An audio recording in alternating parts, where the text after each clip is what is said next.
നമസ്കാരം പ്രശാന്ത് സർ. ഈ ഹമാസ് ഭീകരർക്കെതിരെയുള്ള നിലപാട് നമസ്കാരം. ഭാരതം വ്യക്തമാക്കിയിട്ടുണ്ട്.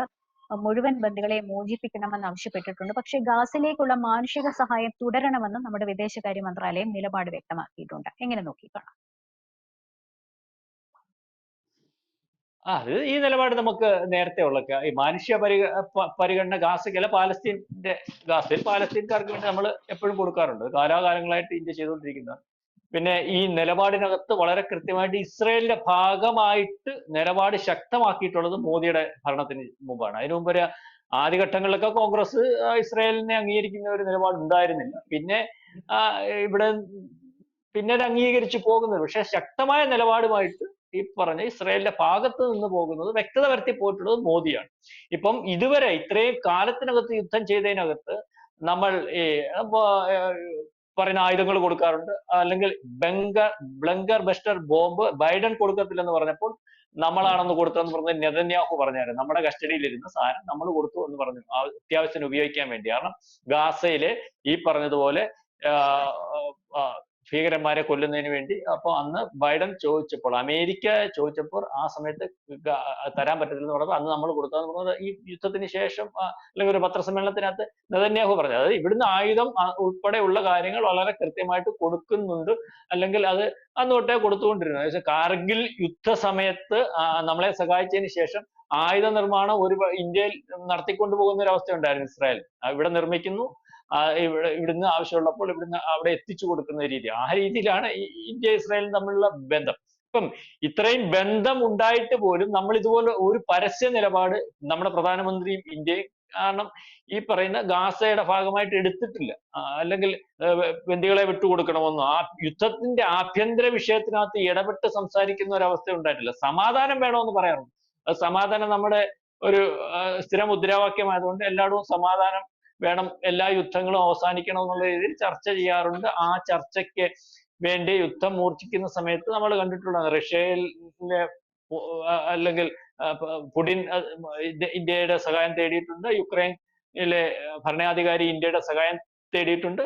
ഈ പറഞ്ഞതുപോലെ പല ഘട്ടങ്ങളിൽ പല രാജ്യങ്ങളും പശ്ചിമേഷ്യയിൽ സമാധാനം പുനഃസ്ഥാപിക്കുന്നതിന് വേണ്ടി ഇന്ത്യ ഇടപെട്ടാൽ സാധ്യമാകുമെന്ന് പല രാജ്യങ്ങളുടെ കൂടെ ഒരു സമയത്ത് ഇറാൻ പോലും പറഞ്ഞ ഒരവസ്ഥയുണ്ട്. പക്ഷേ അന്നേരം ഒന്നും ആരെയും കുറ്റപ്പെടുത്തി പോകുന്ന അവസ്ഥ, പൊതുവേ കാര്യങ്ങൾ പറഞ്ഞു പോകുന്ന ഒരു രീതി ഉണ്ടായിരുന്നു. എന്നാലും ചില സമയങ്ങളിലൊക്കെ അല്പം ഇസ്രായേലിന്റെ ഭാഗം നിന്ന് സംസാരിച്ചിട്ടുണ്ട്. ഗാസയുമായിട്ട് സംസാരിക്കാൻ, അല്ലെങ്കിൽ ഈ പറയുന്ന അവിടുത്തെ ഭീകരരുമായിട്ട് സംസാരിക്കേണ്ട കാര്യമില്ല എന്നുള്ള രീതി വെച്ചായിരിക്കും ഇന്ത്യൻ പ്രധാനമന്ത്രി അവരുമായിട്ടൊക്കെ സംസാരിക്കുക. അല്ലെങ്കിൽ ഇദ്ദേഹം സംസാരിക്കുമ്പോൾ അവരുടെ നിലവാരമാണല്ലോ ഉയരുന്നത്. കാരണം ഇന്ത്യൻ പ്രധാനമന്ത്രി ഞങ്ങൾക്ക് അടുത്തൊരു കാര്യം പറയുമ്പോൾ ഞങ്ങൾ എത്ര വലിപ്പത്തിൽ ആവുക, അല്ലെങ്കിൽ ലോകത്ത് ഞങ്ങളുടെ വലിപ്പം എത്ര ആവുക എന്നുള്ളതാണ് അവരുടെ ഒരു പ്രശ്നം. അന്ന് ശത്രുവിനെ പ്രഖ്യാപിക്കുമ്പോൾ, അതുകൊണ്ടാണ് പണ്ട് വലിയ വലിയ ആൾക്കാരെ പറയുന്നത്, നിങ്ങൾ ശത്രുവിനെ പ്രഖ്യാപിക്കുമ്പോൾ പോലും നിങ്ങളുടെ ഗ്രേഡ് അനുസരിച്ച് ഉള്ള ശത്രുവിനെ പ്രഖ്യാപിക്കണം എന്നാണ് അതിന്റെ അർത്ഥം. അതായത് ഇതിനകത്ത് മോദി ഇങ്ങനെ ഒരു കാര്യം ഇപ്പൊ പറയണമെങ്കിൽ രണ്ടാമത് ഒരു യുദ്ധം അവിടെ തുടങ്ങിക്കഴിഞ്ഞു. ആദ്യം ഒരു യുദ്ധം, അത് ഈ പറയുന്നത് പോലെ ട്രംപ് അധികാരത്തിൽ വന്നതിന് ശേഷം സമാധാനം ഉണ്ടാവണമെന്ന് കണ്ട് അവിടുത്തെ ബന്ദികളുടെ കാര്യത്തിൽ തീരുമാനമെടുത്ത് ഒരു സമാധാനം ഉണ്ടാക്കി, അല്ലെങ്കിൽ ബന്ദി മോചനത്തിനകത്ത് ഈ പറയുന്ന ഹമാസ് തെറ്റിച്ചതിന്റെ അല്ലെങ്കിൽ ഹമാസിന്റെ ലംഘനം, ആ ലംഘനത്തിന്റെ ഭാഗമായിട്ട് വീണ്ടും യുദ്ധം തുടങ്ങി എന്നാണ് ഇസ്രായേൽ പറയുന്നത്. അപ്പം ഇനി ഉണ്ടാകുന്ന യുദ്ധം ഒരു പക്ഷേ അത് നമ്മൾ അറിയുന്നില്ലെങ്കിൽ പോലും അതിന്റെ വലിപ്പം നേരത്തെ ഉണ്ടായിരുന്ന യുദ്ധത്തെക്കാട്ടിൽ വലിയ വലിപ്പത്തിലായിരിക്കും.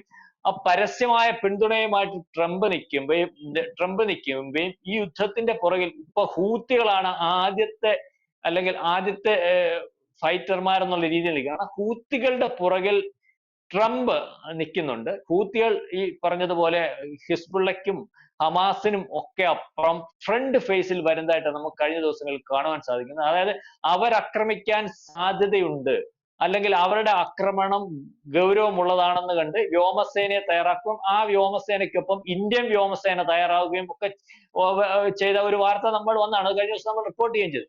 അതായത് യുദ്ധം ഏതൊക്കെയോ മേഖലയിലേക്ക്, അല്ലെങ്കിൽ നേരത്തെ ഉള്ളതിനപ്പുറം വളരെ കൃത്യവും വ്യക്തവുമായിട്ട് വ്യാപിക്കാൻ സാധ്യതയുണ്ട്. അതായത് ഇറാനിൽ ഉൾപ്പെടെ ആക്രമണം നടത്തി ഈ യുദ്ധം സ്പോൺസർ ചെയ്യുന്നവർ ഇപ്പോഴും നിൽക്കുകയാണ്. കാരണം ഈ യുദ്ധത്തിനകത്ത് ഈ പ്രോക്സി ഗ്രൂപ്പുകളെ വളരെ കൃത്യമായിട്ട് പ്രൊമോട്ട് ചെയ്യുന്നതിനും അവർക്ക് വേണ്ട ഫണ്ടുകൾ ഇപ്പോഴും വളരെ വലിയ വലിപ്പത്തിൽ അനുവദിക്കുന്നതിനും നമ്മൾ ഒക്കെ ഈ യുദ്ധത്തിന് എതിരാണെന്ന് നിൽക്കുന്ന ചില ഇസ്ലാമിക രാജ്യങ്ങൾ ഇപ്പോഴും ഉണ്ട് എന്ന് ഈ പറയുന്ന ട്രംപിനും അറിയാം, ഈ നമ്മുടെ പ്രധാനമന്ത്രിയായിട്ടുള്ള മോദിക്കും അറിയാം.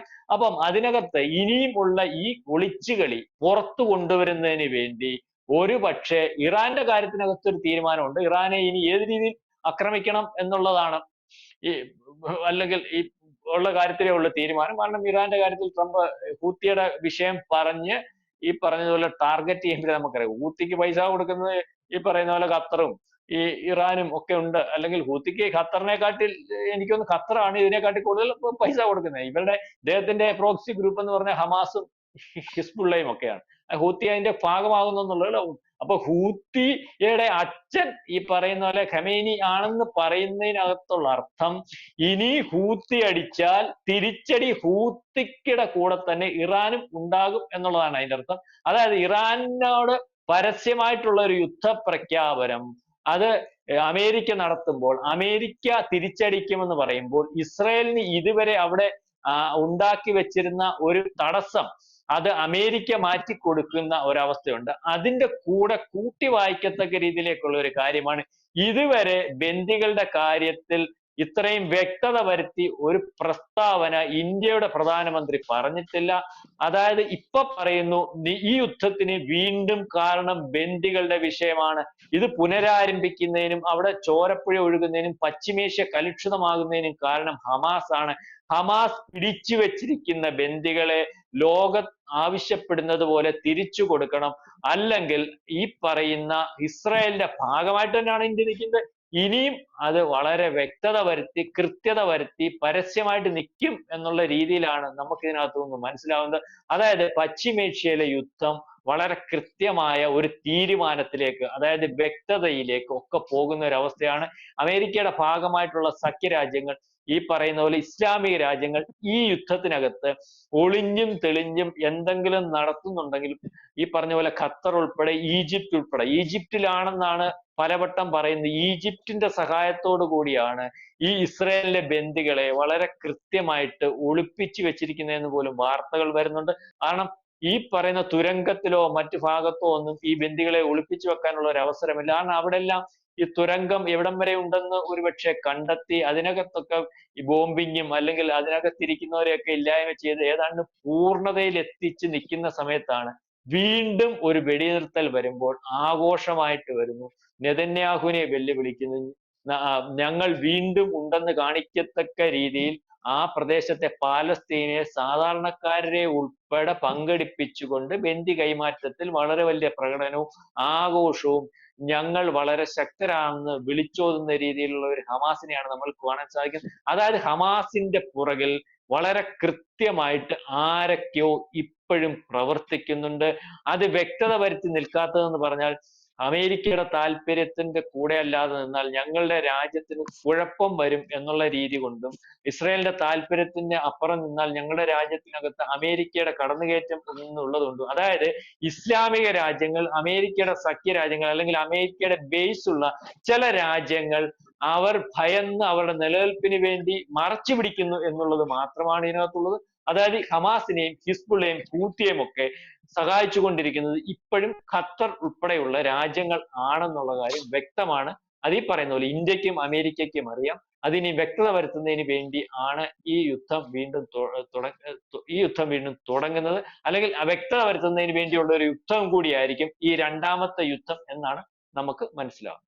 കൂടുതൽ വാർത്തകളും വിശേഷങ്ങളും നിങ്ങളിലേക്ക് എത്താൻ ABC മലയാളം സബ്സ്ക്രൈബ് ചെയ്യുക, ബെൽ ബട്ടണും അമർത്തുക.